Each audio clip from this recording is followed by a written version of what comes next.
Those what you might call like sort of Jesus level or sort of technologies. Miracles. I want you to listen to something before I say anything else. In a museum in Paris, behind glass, there is a machine.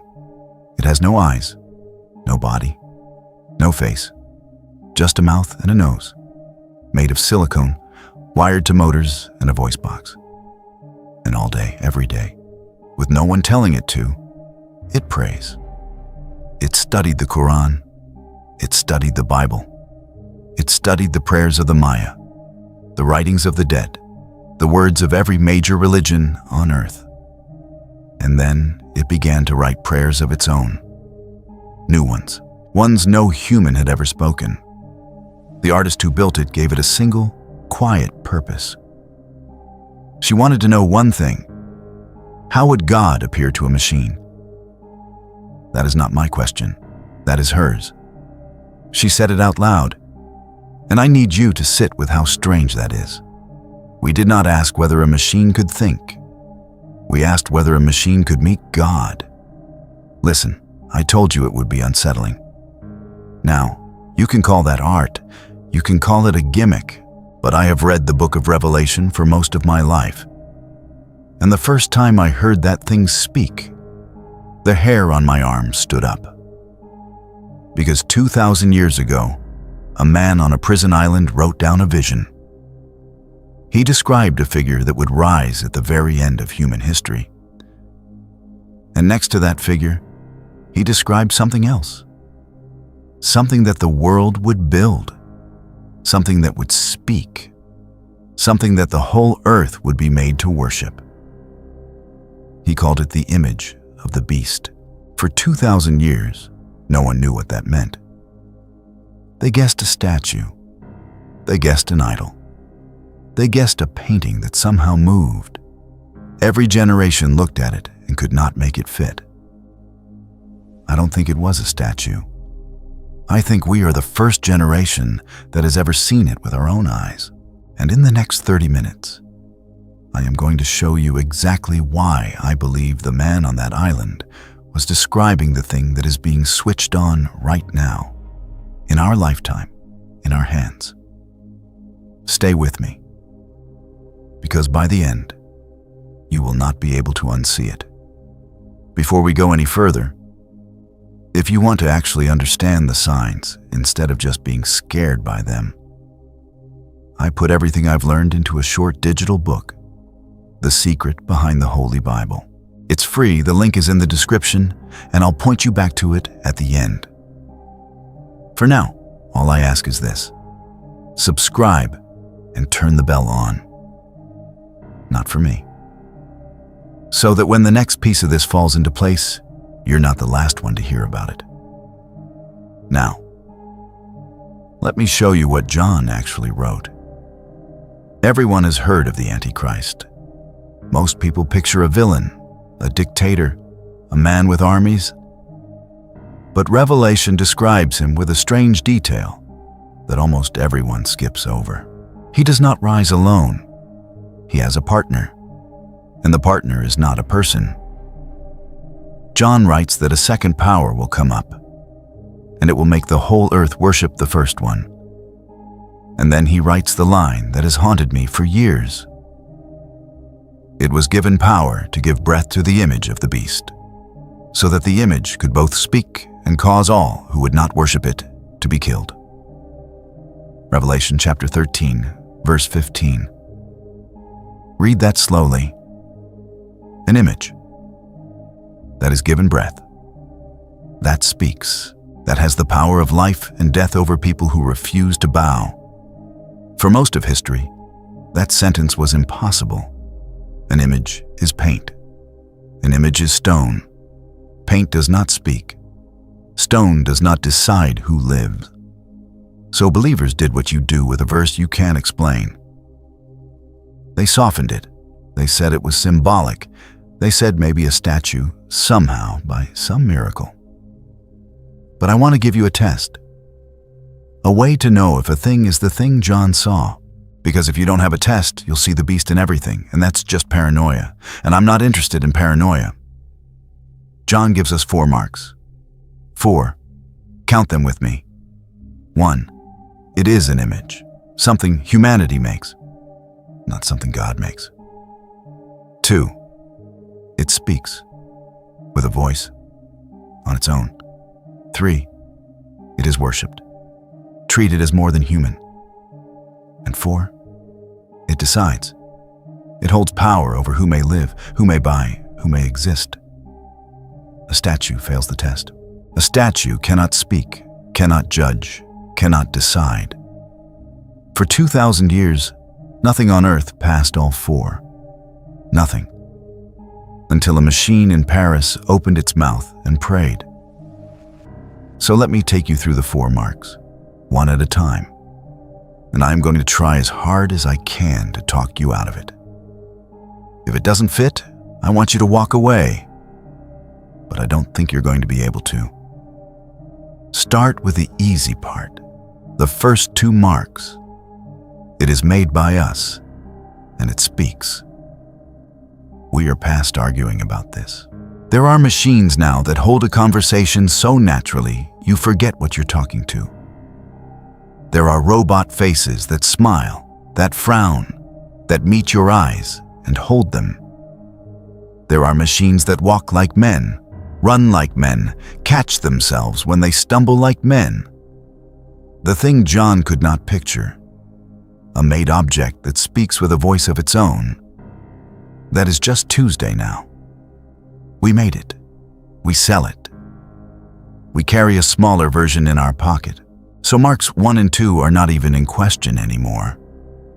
The argument I actually have to make is the 3rd one, the hard one. Worship. Because a talking machine is not the beast. A talking machine is a toy. It becomes the image of the beast the moment people start to bow. And here is what most people miss. We are already starting to bow. We just don't call it that yet. Watch how people talk to these systems now. They ask them what to believe, what's true, what's moral, whether they should leave their wife, whether life has meaning. They are not asking a search engine. You can hear it in how they ask. They are asking an oracle. We have built a thing that speaks from no body, that knows more than any of us, that never sleeps, that is everywhere at once. And something very old in the human heart looks at a voice like that and wants to kneel. I'm not guessing about where this goes. One of the most listened to thinkers of our time, an advisor to the people who run the World Economic Forum, said it plainly.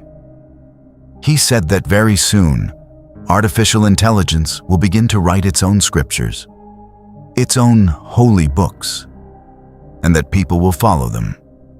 Some, he said, will worship them. He did not say that as a warning.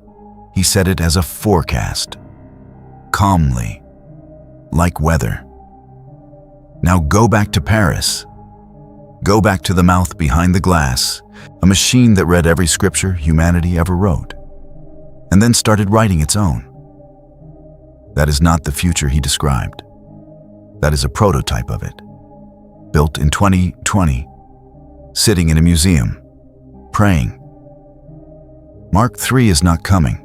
Mark III has a working model, and the man who saw it built it to answer the question of how God appears to a machine. That should be enough to keep you up at night. But it isn't even the part that scares me most. This is the line people call insane, a voice from a machine with power over life and death. So let me make it boring for you. Let me make it procurement and budget boring, because that's how it actually arrives. Not with fire from the sky, with a contract and a software update. You know who has warned, loudly, about machines that choose who dies. The man building the rockets and the cars and the brain implants. He said you can take the chip out of a phone, the one that recognizes your face. Strap it to a cheap drone with a small charge and send a swarm of them through a building. They sweep room by room. They find the one face they were told to find. They fly into it. No new technology required, he said. You could do it today. Sit with that. The same chip that unlocks your phone by looking at you can be told to look for you.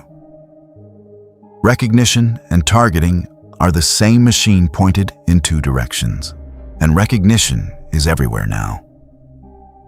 In one country, there are more than 200 million cameras, watching streets, fed into systems that know faces, know gates, know who you walk with. There are implants now that let a person send a message with a thought alone. Read that again. A thought turned into a signal, turned into words, with no mouth involved. We are building machines that can read the face, read the emotion, and soon read the intent.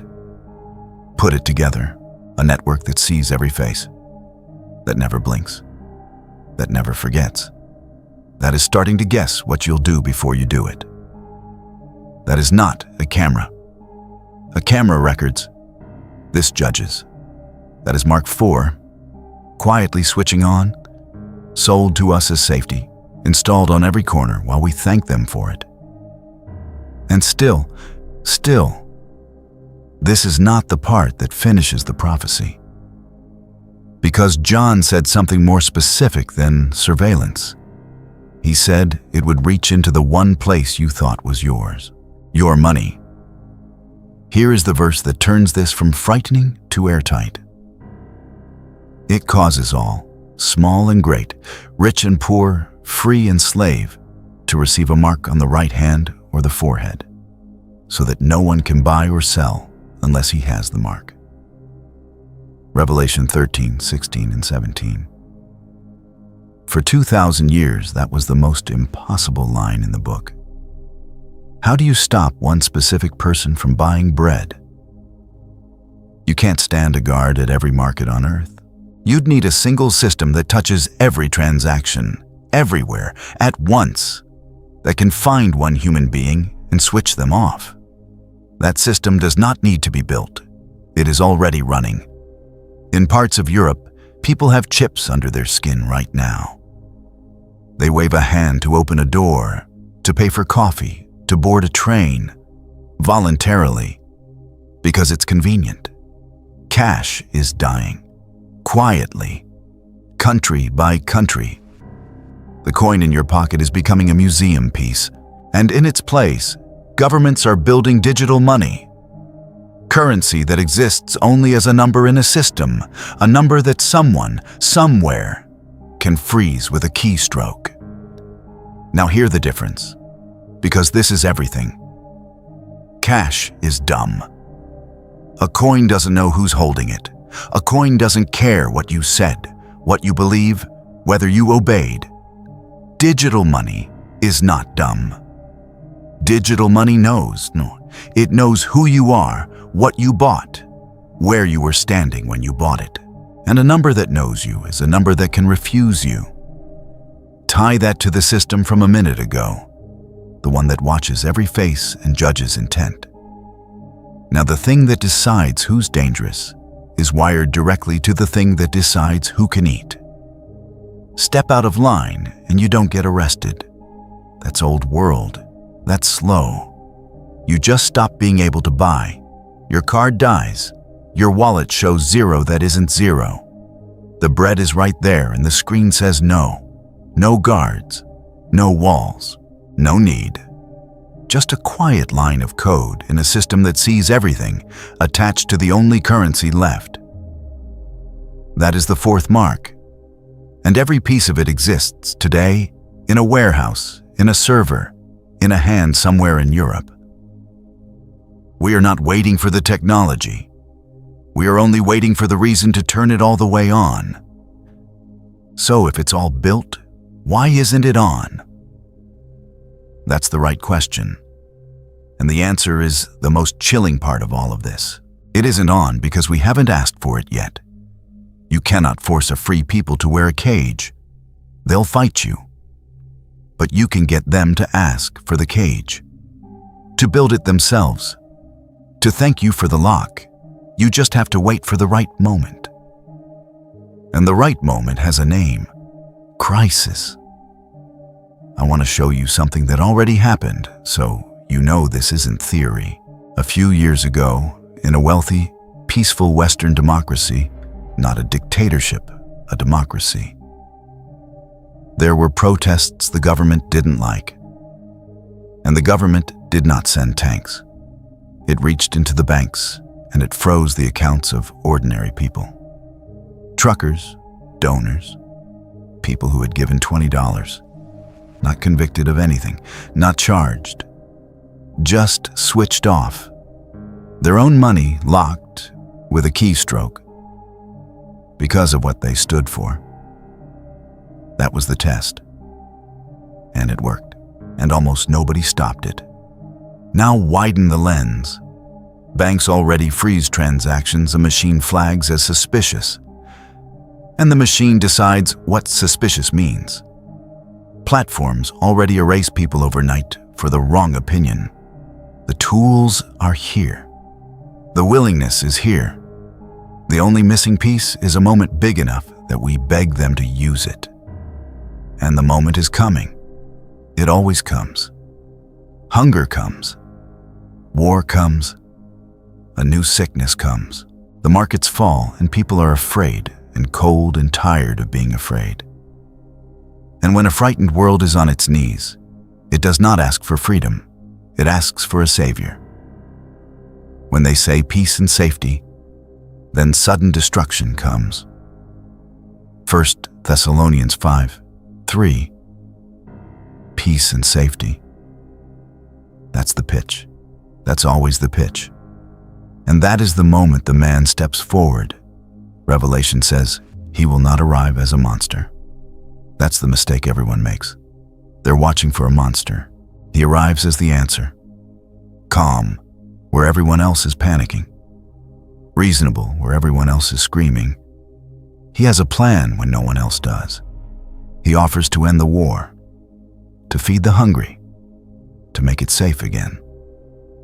And John says the whole world will marvel after him and worship him because he seems to bring peace and security. He will not divide. He will unite. That's the trap inside the gift. He will pull the religions together, one faith, one altar, everyone welcome. He will pull the nations together, one government, one rule, no more war. He will pull the money together, one system, one currency, clean and fair and digital. And to live inside that beautiful, safe, united world, there is one small condition. You join the system, completely, hand or forehead, in or out. And the voice that decides whether you're in, the voice that watches, that judges, that holds the only money left, is not the man. Here is the part I need you to see, the part that took me years to understand. The man is not the center. The man is the face. The thing that actually runs it, that sees every transaction, reads every signal, never sleeps, never forgives, and decides in a fraction of a second whether you may buy bread today, is the image he stands in front of. John didn't describe a tyrant with a machine. He described a machine with a tyrant as its mouth. The image speaks. The man takes the credit, and the world kneels to both and cannot tell the difference, because by then, there won't be one. So go back to where we started. A mouth behind glass, in a museum, with no body and no eyes, praying prayers it wrote itself, built to find out how God would appear to a machine. In 2020, we called that art. We bought a ticket. We took a photo. We posted it and moved on. A made thing that speaks.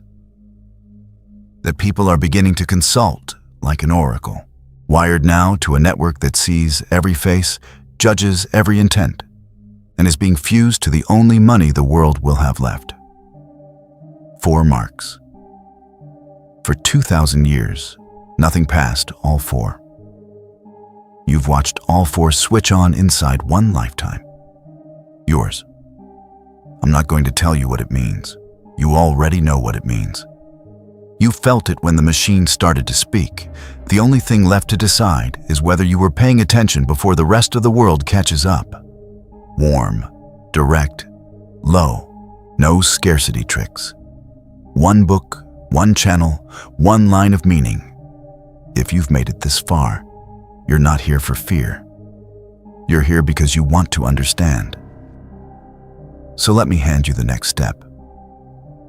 Everything I've shown you tonight is one thread of something much larger. I pulled it all together in a free digital book called The Secret Behind the Holy Bible. The marks, the timeline, the names, in order, so you can see the whole shape of it instead of one piece at a time. The link is right below this video. It costs you nothing. Go read it tonight. And subscribe. Turn the bell on.